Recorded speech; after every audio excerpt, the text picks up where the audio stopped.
Here's your latest African news bulletin. Ethiopia. Ethiopia issues warning to CNN, BBC, AP, Reuters for reporting false news and defamation. The Ethiopian Media Authority has issued warning letters to 4 international media institutions for manufacturing and disseminating of false news and news analysis on Ethiopia to assist the TPLF's objectives. The authority issued the warning letters to the Associated Press, CNN, BBC and Reuters on Friday. The authority stated in the letters that in issuing licenses for journalistic operations, expects reports not to endanger Ethiopia's national interest, territorial integrity, or the peaceful coexistence of the people of Ethiopia. Since the onset of the law enforcement operation in the northern region of Ethiopia by the federal government, the Ethiopian Media Authority has been monitoring numerous foreign media outlets and conducting a trend analysis on their reporting patterns on the issue, it added. The authority finds out that these media outlets have consistently disseminated news that sowed seeds of animosity among people and compromised the sovereignty of the country. Some of the trends of media misconduct and shady reporting of the media include manufacturing dissemination of false news and news analysis on Ethiopia to assist the TPLF's objectives, reporting the law enforcement operation as a genocidal campaign, and undermining the government's efforts to address the humanitarian crisis in the Tigray region, the letter added. South Africa. South Africa plans to introduce gender-neutral identification. In a first for a nation in Africa, South Africa is vowing to recognize different gender identities and accept a third gender option on national identity documents. The Department of Home Affairs is working on changes to South Africa's ID system to better reflect non-binary, intersex, and trans persons in the country. The proposal is a gender-neutral ID number that does not highlight someone as male or female. The lesbian, gay, bisexual, trans, and/or intersex community said this move by South Africa is overdue. Kenya. Unvaccinated to be barred from basic services. Kenyans will be barred from using public transport and government buildings from the 21st of December if they are not fully vaccinated against COVID-19, Health Minister Mutahi Kagwe says. The ban would cover buses, taxis, trains, and domestic flights, he said. It would also apply to hospital and prison visits, as well as to government buildings for education, immigration, and tax purposes, said the health minister.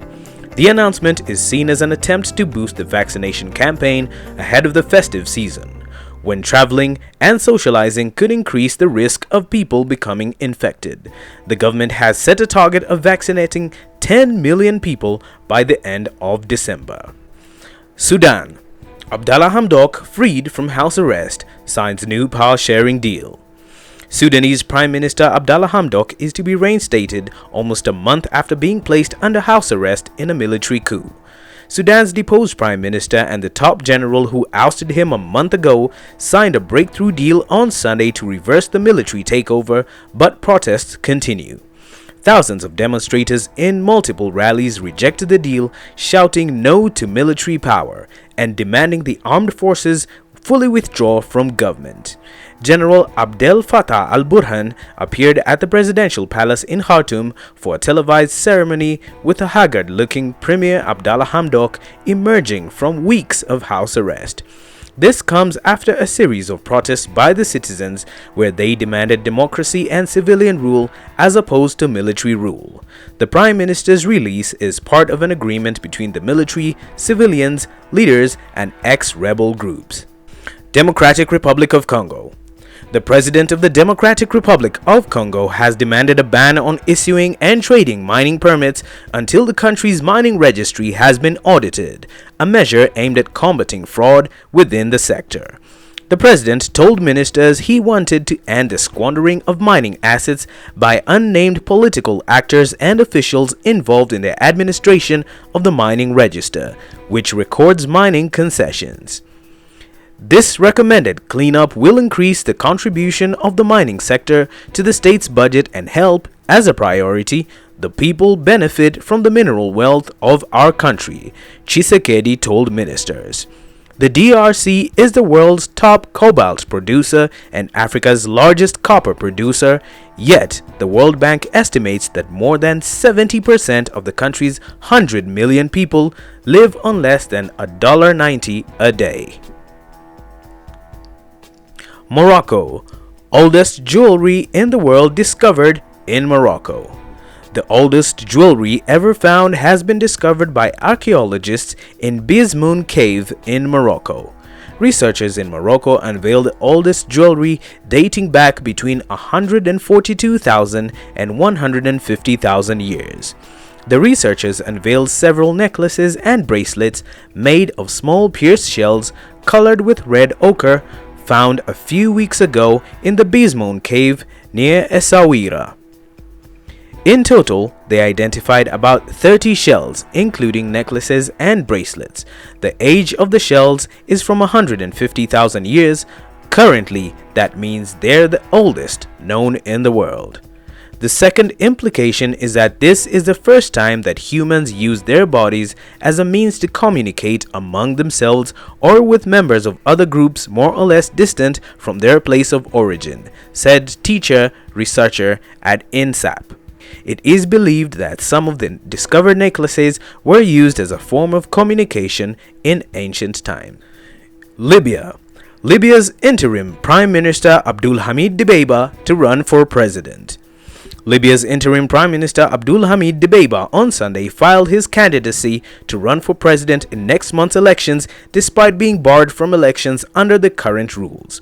Hamid Dbeibah is meant to lead the country until a winner is declared following presidential elections on December the 24th. He is the most recent high-profile contender to enter the contest. He submitted his application on November 22nd, one day before the deadline. The powerful businessman from the western city of Misrata is barred from running under Libya's current election laws. In order to be eligible, he was supposed to have suspended himself from governmental duties at least 3 months before the polling date, which he failed to do. Still in Libya, Libya's Prime Minister Hamid Dbeibah accused Belgium of trying to seize $15 billion of Libya's assets frozen by the UN since 2011. Prime Minister Dbeibah in his statement said, "We have a problem with Belgium. The Belgian authorities are trying once again to seize Libyan funds in Belgium." Africa-wide. Ethiopian diaspora holds pro-Abiy rallies. Hundreds of protesters rallied outside the White House in Washington, D.C. to voice their support for the Ethiopian government and denounce the U.S. government's foreign policy there, seen as sympathetic to rebels fighting Addis Ababa. Protesters, waving Ethiopian and Eritrean flags, denounced what they termed as Western bullying. They held placards expressing support for Prime Minister Abiy Ahmed and also slammed US sanctions on the country and its neighbor Eritrea, which they said were meant to force Abiy to give in to his aggressors. Ethiopians can govern their own affairs. The United States should not interfere in this, and this is why we're here. We're here to say no more Afghanistan, no more Syria in Ethiopia. Ethiopia can decide its own fate, and the interference that we see from Western countries is totally uncalled for, it's not necessary, and it should stop, said one of the protesters. Thank you for watching. You can directly support us and this new series by joining our membership program or fans membership subscription on the buttons below.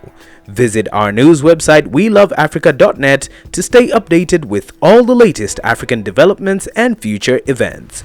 Remember to share, like, and leave your comments below.